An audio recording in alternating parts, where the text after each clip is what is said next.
Alors, vous allez voir. Ah, j'ai envie de vous montrer des trucs. Donc, vous étiez au courant que en France, c'est la merde. On a fait plein de vidéos. Donc, la guerre, l'écologie, l'inflation, l'augmentation du prix de l'essence, l'augmentation du prix de l'électricité, et puis la retraite par-dessus ça, et Macron qui fait son Macron en voulant l'imposer. Bref, on est tous un peu vénères. Et donc, il y a ce truc qui mijotait en France depuis des mois et des mois. Et le fait qu'il y ait cette réforme retraite et du coup, l'intersyndicale qui pose une date, ça fait qu'on s'est mobilisé à 2 millions dans la rue.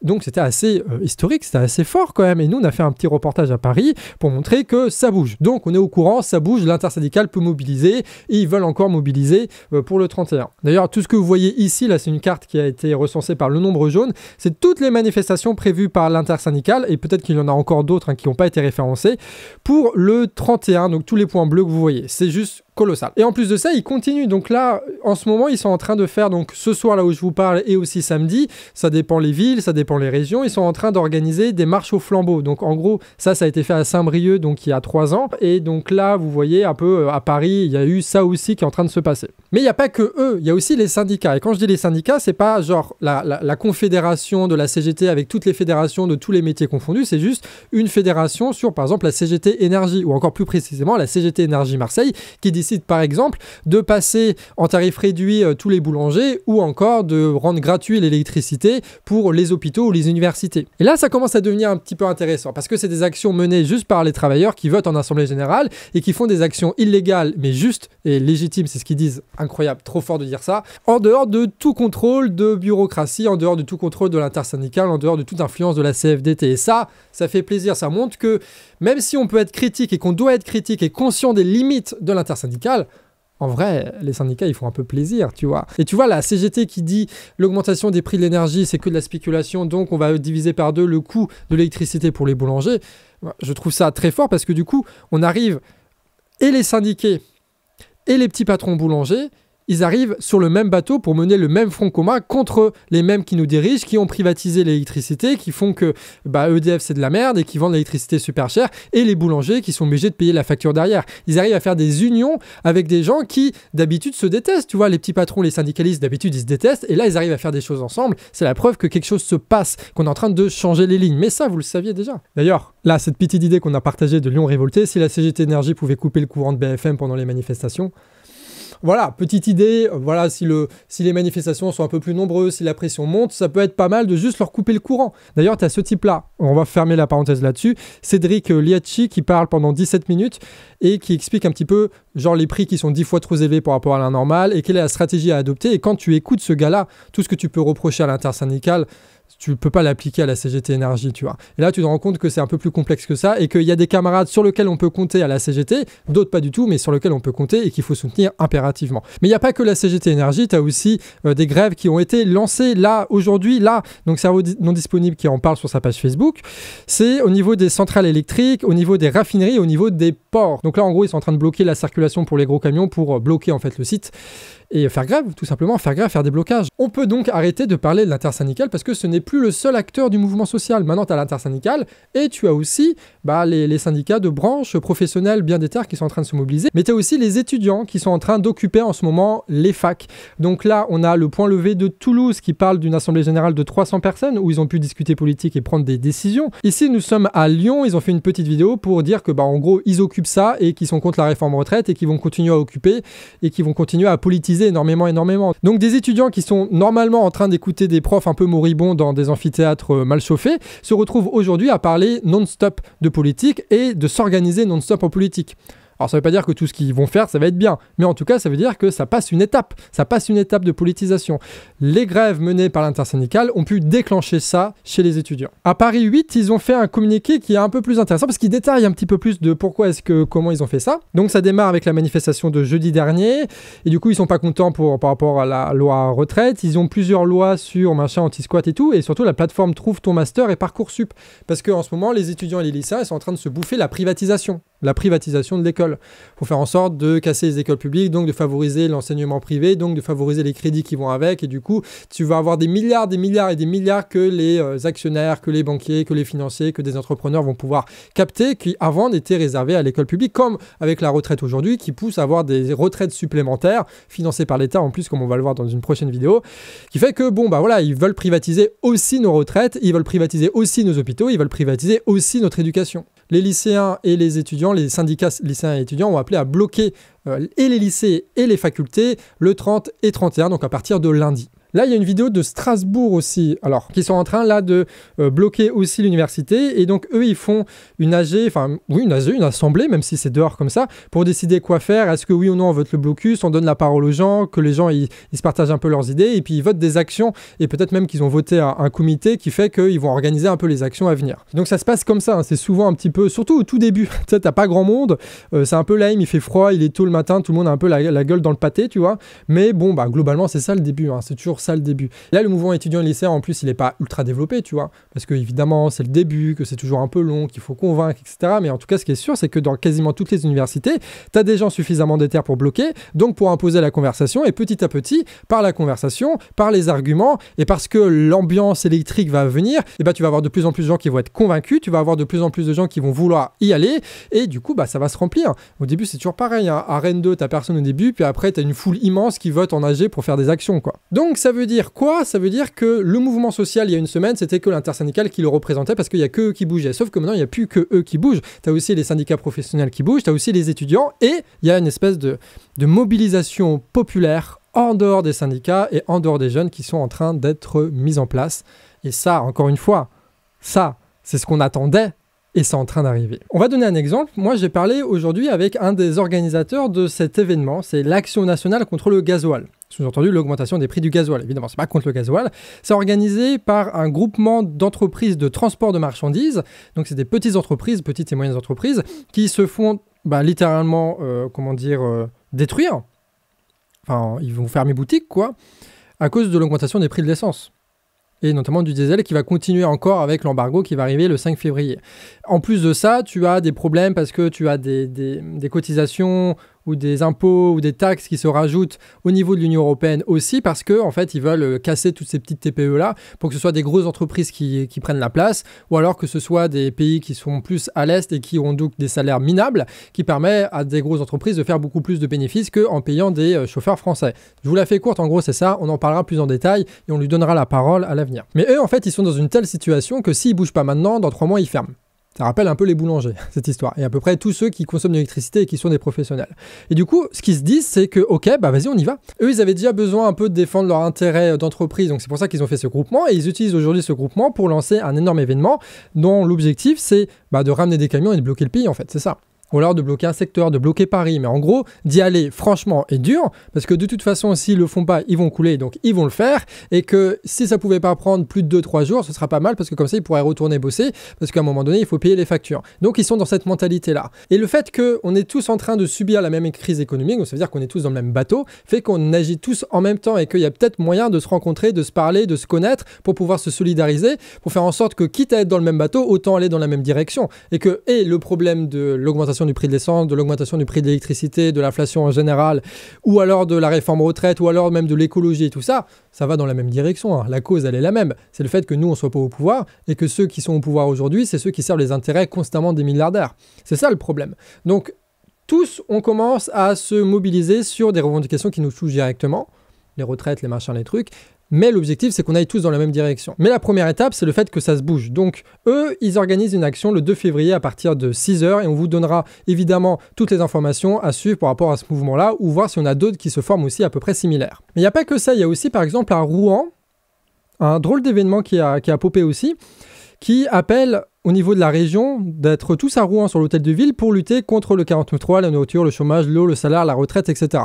Et là, on voit déjà que, c'est organisé d'ailleurs par le Reporter indépendant, hein, SOAE, là on voit que c'est des manifestations un peu plus générales sur la société en général, pas que sur la retraite, mais sur un peu tout, et qui se fait aussi là en dehors des syndicats. Et ça commence à rappeler quelque chose. Je sais pas, des gens qui ne sont pas dans des syndicats, qui organisent des rassemblements, un samedi. C'est bizarre, non? Avec un peu un truc fait à la va-vite, tu vois, mais qui est très clair avec les revendications un peu balancées comme ça. Ça te rappelle rien. Peut-être que si je te montre ceci, ça te rappelle quelque chose. À Metz, ils sont en train aussi d'organiser des actions et la reconquête des ronds-points, le rond-point de Osny. Donc là, l'affiche, elle est tellement gilet jaune, tellement gilet jaune. Donc le jeudi 26 janvier 2023, de 9h à 11h30, pareil le vendredi, pareil le samedi. Donc ils sont en train de reconquérir les ronds-points à Metz. Et en réalité, nous, quand on a appelé les gens, et notamment les anciens groupes gilets jaunes, tu en as plein qui sont en train de faire ça.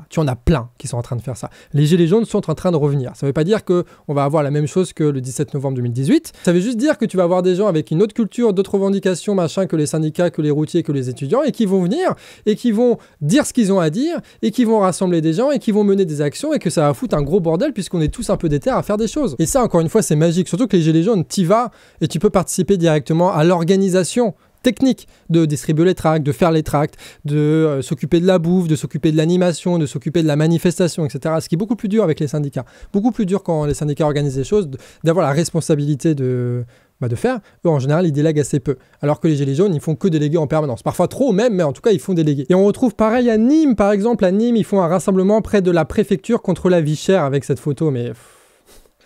J'ai jamais mis les pieds à Nîmes et pourtant cette photo j'y étais, quoi. Je me vois dedans, incroyable.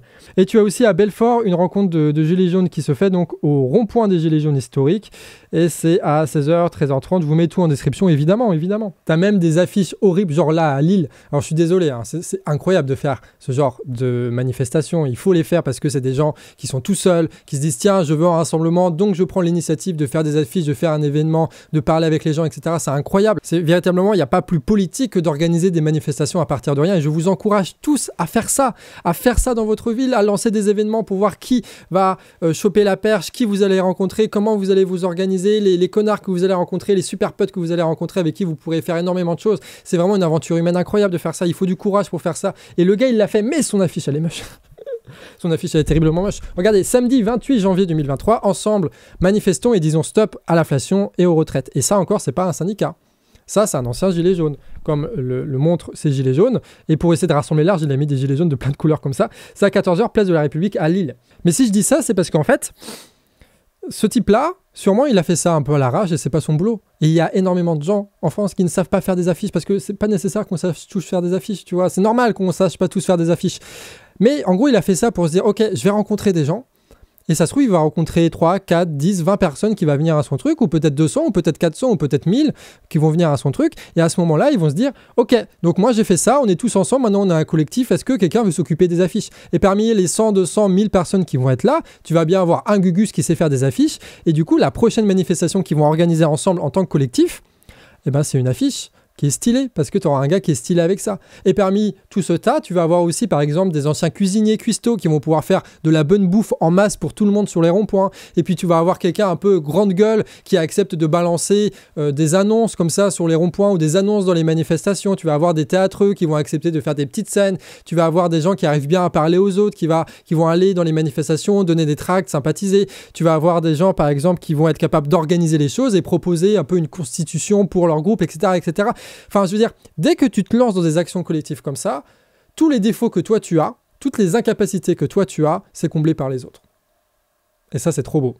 Et ça, en vrai, c'est trop beau. Surtout quand c'est des choses un peu nouvelles qui naissent comme ça, spontanées, à la volée. Tu trouves toujours ta place, quoi qu'il arrive, quoi que tu saches faire dans ces mouvements-là. Et ça, c'est fort. Et ça, c'est beau. Et ça rappelle plein de souvenirs. Je suis ému. Voilà. C'est pour ça, quand je dis tout ce que vous pouvez faire, faites-le, ça veut dire, vous avez quelque chose que vous savez faire au fond de vous parce que vous avez des années derrière vous, parce que vous avez des métiers derrière vous, parce que vous avez une vie derrière vous qui vous a appris à faire des choses, socialement, pratiquement, artistiquement parlant, politiquement, vous savez articuler des choses, etc. Vous savez faire des choses de vos mains, ça va être utile dans un groupe comme ça. Alors faites-le. Faites-le. Tout ce que vous pouvez faire, et tout ce que vous pouvez bien faire, faites-le. Et même tout ce que vous pouvez mal faire, faites-le en attendant que quelqu'un qui sache bien le faire le fasse. Tout ce que vous pouvez faire, faites-le. Donc à Lille, il lance ça pour essayer de reformer un collectif de ce que j'ai compris, parce que j'ai parlé à des Lillois, de savoir comment c'était organisé, etc. Et à Strasbourg, eux, par contre, ils sont pas là-dedans, parce que eux, en fait, leur groupe Gilets jaunes est toujours là. Il y a toujours 50 personnes qui se réunissent, tu vois, pour organiser les choses. Ils étaient prêts au moment de la réforme retraite, et du coup, maintenant, hop, ils se déploient. Et donc, ils ont fait un tract. Eux, ils sont déjà dans l'étape où ils savent faire un tract. C'est-à-dire qu'ils savent s'organiser pour que quelqu'un l'écrive, qu'ils se mettent d'accord sur la ligne, qu'ils se mettent d'accord sur la formulation, quelqu'un qui corrige les fautes d'orthographe, et puis après quelqu'un qui met en page, et puis après quelqu'un qui imprime à bureau valet et qui fait en sorte que machin de les couper avec le truc électrique, là, pneumatique. Et puis ensuite, tu as des gens qui organisent la distribution, qui recensent tout, où est-ce que ça a été fait, etc., etc. Bref. Dès que tu fais un tract, ça veut dire que tu es une organisation politique. Et eux, ils sont dans ce stade-là parce qu'ils n'ont rien lâché depuis 2018. Et ils ont fait ce tract-là que je voulais vous montrer parce qu'il est vraiment... C'est un cas d'école. C'est un des premiers tracts qui arrive dans ce mouvement social et il est incroyable. Regardez. Déjà, vous voyez, il est noir sur blanc. Ça veut dire qu'à Bureau Valet, quand tu l'imprimes, tu n'imprimes pas en couleur, donc ça coûte genre 6 fois moins cher, quelque chose comme ça. En plus de ça, c'est clairement écrit, tu vois, tu galères pas à lire, tu vois. Moi, je suis un peu dyslexique, du coup, des fois, je galère à lire les trucs un peu bizarres. Là, c'est parfait, tu vois, j'arrive à tout lire. Et surtout, le texte, mes amis, on dirait qu'ils sont influencés par une chaîne YouTube, c'est incroyable. Donc, je vais vous lire le texte pour vous montrer que c'est un bon tract. On crèvera pas au boulot. La retraite, c'est 60 ans max en bonne santé. On ne crèvera pas au boulot pour des salaires de misère bouffés par l'inflation. On ne crèvera pas au boulot avec des conditions de travail insupportables et des cadences infernales. On ne crèvera pas pour nos factures d'énergie pendant que les super profits s'accumulent. On ne crèvera pas d'être mal logé. On veut un logement décent pour tous et des loyers plafonnés. On ne crèvera pas dans la pauvreté avec des contrats précaires et des allocations de misère. Ça rime les gars, ça rime. On ne crèvera pas à l'hôpital en attendant sur un brancard pendant que les soignants se tuent à la tâche. On ne laissera pas crever l'école publique et la jeunesse. On ne crèvera pas pour leur guerre qui nous ruine, leur guerre pour le fric et le pouvoir. Incroyable d'avoir mis ça. On ne crèvera pas pour une planète surchauffée et polluée. Imposons une démocratie par le peuple, pour le peuple, et allons chercher l'argent où il est. Ils disent le 440, les patrons français, des grandes entreprises qui se font du pognon, etc. Et ils disent organisons-nous, faisons des liens, des actions, faisons des grèves, partout où nous le pouvons, parlez-en autour de vous. Et après, ils balancent le 31, donc la manif syndicale, et le 4 février, c'est eux qui organisent une manifestation pour essayer de rassembler un maximum de personnes un samedi avec leurs revendications qui, comme vous le voyez, parle de la réforme retraite parce que c'est important, mais parle aussi de tous les autres problèmes, de l'inflation, du logement, de la pauvreté, de la guerre, de l'écologie, de la jeunesse, de l'éducation, etc. Je trouve que véritablement, quand tu lis ça, t'as envie de bouffer, quoi. T'as envie de bouffer du financier, t'as envie de bouffer du Macron, t'as envie de bouffer tout ce qui crée cette société de merde, là. Ouais, regarde, là, t'as un peu envie de pleurer, c'est nul. Là, t'as envie de bouffer des trucs, quoi, bon Dieu. Alors voilà, ce soir, à Strasbourg, on est place Kléber, pour une manifestation lumineuse de l'intersyndicale et des Gilets jaunes Alsace, voilà. Alors on va vous montrer, il y a un peu de monde là déjà qui arrive. Hop là. Et voilà. Alors il y en a qui ont des flambeaux, il y en a d'autres... Je crois qu'il y a vraiment un truc qu'il faut comprendre, c'est que si vous avez fait des manifs syndicales et que vous n'avez pas fait les Gilets jaunes, vous pouvez pas trop peut-être vous imaginer à quel point ça peut être fort, mais être dans des groupes de Gilets jaunes comme ça, qui ne sont pas organisés dans des syndicats ou dans des partis politiques, c'est touchant de fou, quoi. T'as que des belles histoires. Enfin non, t'as des histoires horribles aussi, mais que des histoires fortes qui te forgent. Et une fois que t'es attaché à ça, bref. Je divague. Mais pourquoi est-ce que je vous montre ce tract-là? Parce que ça peut être un outil pour vous si vous voulez agir. Et il faut agir. Vous avez le droit d'agir. Vous êtes légitime d'agir et vous êtes parfaitement capable d'agir. Et si vous ne le faites pas, probablement personne ne le fera à votre place. Peut-être qu'autour de vous, d'ailleurs, il y a peut-être des groupes de gilets jaunes qui sont en train de commencer à faire des choses que vous pouvez rejoindre. Mais dans tous les cas, il faut y aller, il faut agir, il faut avoir de l'initiative. C'est le moment ou jamais pour que ça déborde et que le mouvement social porte d'autres revendications que la revendication légitime des retraites, mais que ça aille plus loin pour changer toutes ces sociétés et dégager Macron, d'accord? Qu'on se rende compte qu'on est tous dans le même bateau, qu'il est en train de couler et qu'on doit lui donner une direction si on veut s'en sortir. C'est ça l'idée. Et donc, moi, je peux vous proposer une action. Parce qu'on a reçu des mails sur sabouge@lecanardréfractaire.org de gens qui disaient oui, on aimerait bien faire des choses, mais il n'y a rien qui se passe. Donc là, je vais vous dire qu'est-ce que vous pouvez faire. L'important, comme je vous ai dit, c'est d'être à plusieurs.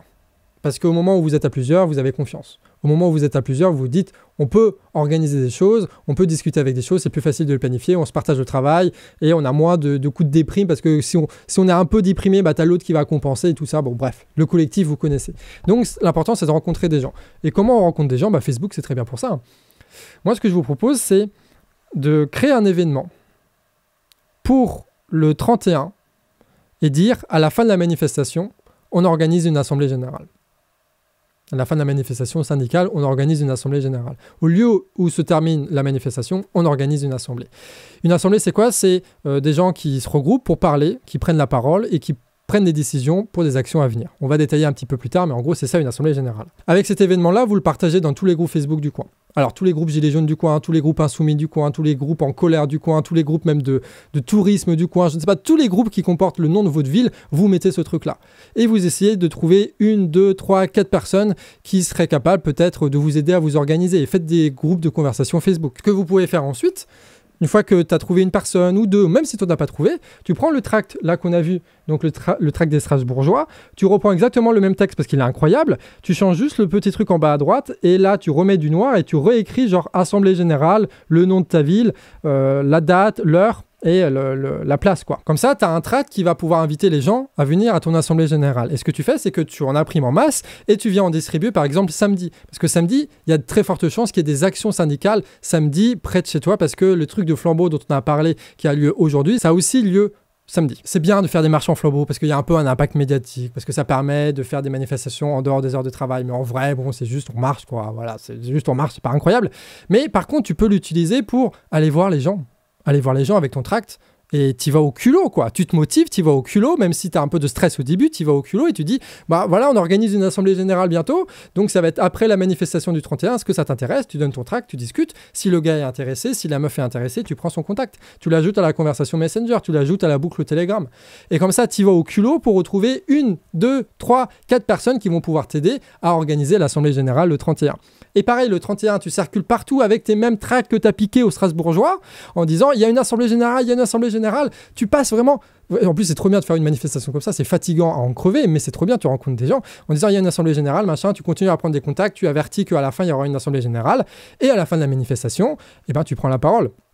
Tu prends la parole parce que tu as trouvé une sono, tu prends la parole parce que tu as une grosse gueule, ou quelqu'un dans le collectif que vous êtes en train de former prend la parole parce qu'il a une grosse gueule, et vous annoncez le début de l'Assemblée Générale, et vous faites en sorte que tu as des gens qui puissent discuter, parler un petit peu de ce qu'ils ont sur le cœur, tu vois, de pourquoi est-ce qu'ils sont là, de la galère qu'ils sont en train de vivre. C'est souvent important, ça, de dire c'est quoi la galère que vous vivez en ce moment, pourquoi est-ce que vous êtes là. T'en as, c'est parce que tu as l'inflation dans les supermarchés, que c'est angoissant. T'en as parce qu'ils n'arrivent plus à mettre d'essence dans leur voiture. T'en as que c'est des artisans et qui vont être obligés de licencier, de fermer boutique, alors que ça fait 10 ans qu'ils étaient en train de faire leur boulangerie, que ça faisait 10 ans qu'ils avaient leur entreprise de transport et que c'était leur bébé, tu vois. Ou parce que t'es un jeune écolo et que à la fois la télé n'arrête pas de dire que c'est la fin du monde et il propose rien pour changer ça, et que Macron il ne fait rien que de te foutre de ta gueule, et que c'est à un moment ça va, quoi, tu vois, etc., etc. Donc il y a plein de gens qui vont prendre la parole et c'est important parce que on l'avait dit, ça permet de donner la parole à ceux qui ne l'ont jamais. Mais au-delà de le petit effet de représentation qui ne sert à pas grand-chose, c'est important que les gens parlent, mais si c'est juste pour juste balancer un discours comme ça, voilà, c'est pas si utile que ça. Surtout, l'important, c'est de se sentir solidaire des gens qui sont différents de toi. Genre, si toi, t'as toujours été salarié, que t'es un peu vénère contre les patrons, etc., et que t'as en face de toi un boulanger qui est en train, vraiment, qui est au bord du gouffre parce qu'il va fermer boutique, qu'il est endetté, etc. Là, tu te rends compte que toi, le salarié et le patron, vous êtes dans le même bateau. Et le patron, quand il va attendre un salarié qui est au SMIC et qui n'arrive pas à payer, qui est aussi endetté, qui est quasiment dans la même situation que lui, eh bien, il va comprendre que lui, le patron, il est dans la même galère que le salarié, qui est dans la même galère que l'écolo, qui est dans la même galère que le gilet jaune, qui est dans la même galère que de tous ceux qui accumulent les merdes, quoi. Et qu'on est tous sur le même bateau. Et donc, on doit se respecter, se solidariser et agir en commun. Pas juste balancer les trucs que nous, on veut, mais agir en commun. C'est ça l'important d'une assemblée générale, c'est pouvoir se solidariser avec des gens qui sont différents de soi. Et pendant qu'il y a des gens qui discutent, faites en sorte, pourquoi pas, moi je dis ça, je dis rien, de faire circuler les tracts aussi. Tu vois, des gens qui sont assignés bien à cette tâche d'aller voir les gens avec leur tract et dire oui, du coup on va continuer à organiser des actions, est-ce que ça t'intéresse d'être au courant? Oui ou non? Du coup tu l'ajoutes dans une boucle Telegram par exemple où il peut être au courant des actions. Est-ce que ça t'intéresse d'être organisateur? Et dans ce cas-là tu le mets dans une autre boucle Telegram d'organisateur et du coup il va proposer le fait qu'il sache faire des affiches, le fait qu'il sache prendre la parole, qu'il sache organiser des réunions, etc., etc. Et petit à petit tu vas pouvoir constituer à la fois un groupe d'organisation pour les actions à venir, et à la fois un groupe, une espèce je vais pas dire média, mais de capacité de diffuser tes actions et tes informations très massivement, très rapidement. Et à la fin de l'Assemblée Générale, au bout de 30 minutes, vous prenez des intervalles courts de 2 minutes, pas plus, faut pas que les gens captent la parole, et au bout de 30 minutes, vous dites « Ok, très bien, nous, ce qu'on vous propose, on a réfléchi avec l'équipe, c'est on va faire telle action. On va réoccuper le rond-point de machin à telle heure, tel jour. » Et là, vous dites aux gens « Est-ce que, oui ou non, ça vous intéresse de faire ça ?» Et tu vas avoir des gens qui vont lever la main. Et vous prenez leurs contacts et vous vous rencontrez après dans un bar pour organiser tout ça. Et là, il se passe un truc magique, c'est que ton petit projet, ça devient un projet collectif sur lequel tu n'as plus la main et c'est tant mieux. C'est les gens qui vont décider quoi faire, c'est les gens qui vont décider comment s'organiser. Ça va être un travail collectif qui va faire les actions, qui va faire la diffusion des informations, etc. etc. Ça, c'est à la portée de tout le monde. C'est à la portée de tout le monde. Tous les événements qu'on a vus là et les dizaines d'autres événements auxquels je suis passé et que j'ai pas vu parce qu'on m'a pas envoyé un mail à onbouge@lecanardréfractaire.org, et ben en fait, eux, c'est pareil. C'est des gens qui étaient tout seuls à la base. On est tous des gens tout seuls à la base qu'on est. Hein. Et après, on socialise. Donc c'est pour ça, faites des actions. Faites des actions. Faites des actions, c'est le moment ou jamais. L'intersyndicale va faire des manifestations, très bien. Les syndicats professionnels vont faire des actions, très bien. Les étudiants vont se mettre en mouvement, très bien. Tout ça, c'est une bonne nouvelle. Maintenant, il faut qu'il y ait des mouvements populaires. J'allais dire le peuple, mais non, encore. On va garder le moment où on va pouvoir dire le peuple et que ce soit vraiment le cas. Mais des actions populaires, en dehors de ces cadres-là, qui portent d'autres revendications. C'est le moment de le faire. Si t'es pas convaincu par juste les marges des syndicats, alors organise ton action. Et c'est facile aujourd'hui avec Facebook, c'est facile aujourd'hui avec les logiciels pour faire les tracts. C'est facile aujourd'hui de se rencontrer malgré tout si on fait l'effort, si on sait où chercher. Profitons de cette occasion pour se rendre compte que nous sommes tous dans le même bateau et qu'on a tous intérêt à porter ce bateau vers la même direction, c'est-à-dire dégager le Macron et prendre le pouvoir pour servir directement nos intérêts. Ça ne veut pas dire qu'on sera tous amis, mais ça veut dire qu'on va changer ce pays. Et ça va être cool. Prochainement, là au Canard, ce qu'on va faire, c'est qu'on va donner la parole un maximum aux gens qui organisent les choses. Donc si tu as participé à des manifestations, si tu organises des manifestations, si tu organises des blocages, si tu organises des actions, envoie-nous un mail, onbouge@lecanardréfractaire.org et on va discuter ensemble. Et si ça nous intéresse, eh ben, on va te demander de te filmer, de parler de ton action, de comment vous vous organisez pour que tout le monde en France soit au courant de ça. Pour que tout le monde en France soit au courant de ça. Parce qu'il y a beaucoup trop de choses qui se passent, comme ce tract-là, des Strasbourgeois, qui est incroyable, mais dont personne n'est au courant parce que, bon, évidemment, à part les Strasbourgeois qui ont reçu le tract, personne ne va en parler. Et ben nous, on va en parler. Nous, au Canard, on va en parler. Et toutes les actions que vous allez faire, on va en parler parce que c'est le moment de montrer qu'on est capable de s'organiser, qu'on est capable de faire des choses, qu'on a besoin de le faire et que tout le monde peut le faire. Bref, débordons, faisons de l'agitation, qu'il y ait des choses tout le temps en permanence. Même si ça peut paraître un peu contradictoire au début, c'est pas grave. Il faut mettre en action un maximum de personnes. Et on verra après. Faut pas se dire oui mais ça sert à rien parce que Macron il va passer en 47-1, oui mais les blocages on l'a déjà fait. Non, enlevez-vous ça de la tête. On va trouver une solution au moment où on se sentira fort pour l'être. Tant qu'on ne se sent pas suffisamment fort pour dégager Macron, on va jamais trouver une solution. Le jour où on sera suffisamment fort, là on trouvera la solution. Et on va la trouver. Bref, c'est le début d'un mouvement qui va être, je l'espère, incroyable. Peut-être que ça va s'arrêter demain, mais en tout cas, on va tous travailler pour que ça ne s'arrête pas demain et que ça devienne quelque chose dont on sera fier, tu vois. Dont on sera fier dans plusieurs années encore et encore. De toute façon, on n'a pas trop le choix de le faire. Donc bon, faisons-le. Hein. Bref, n'hésitez pas à vous abonner au Canard, à partager le Canard. C'est le média de lutte aujourd'hui. On va essayer d'être sur tous les terrains et de donner la parole à un maximum de personnes pour que vous soyez au courant de ce qui se passe dans le mouvement social, que vous soyez au courant de tous les acteurs du mouvement social, qu'on puisse se solidariser et s'unifier ensemble. Pas la peine de nous donner du fric. On a du fric jusqu'à juin, juillet, pas de souci. Mais par contre, partagez-nous. Partagez-nous pour qu'on devienne un média de référence, que tout le monde regarde ça et que comme ça, on puisse s'organiser. Qu'on puisse montrer à tout le monde que c'est simple d'organiser les choses, que s'il y a des gens qui font des erreurs quelque part en Alsace, qu'on puisse nous reparler en Bretagne pour que les gars du Sud ne la refassent pas et qu'on puisse accélérer le mouvement, qu'on puisse aller plus vite, qu'on puisse aller plus loin tous ensemble. Ça va être bien. Ça va être bien. Ça commence déjà à être bien et je crois que ça va être bien. Bouge@lecanardréfractaire.org si tu organises, si tu es témoin, prends des vidéos, on fera des montages. Des bisous et puis force à vous. Hein. Soyez forts, courageux. On disait courage et liberté à Guingamp, je crois. On disait ça. Il y en a qui disaient force et honneur, nous on disait courage et liberté. Donc soyez courageux et soyez libres.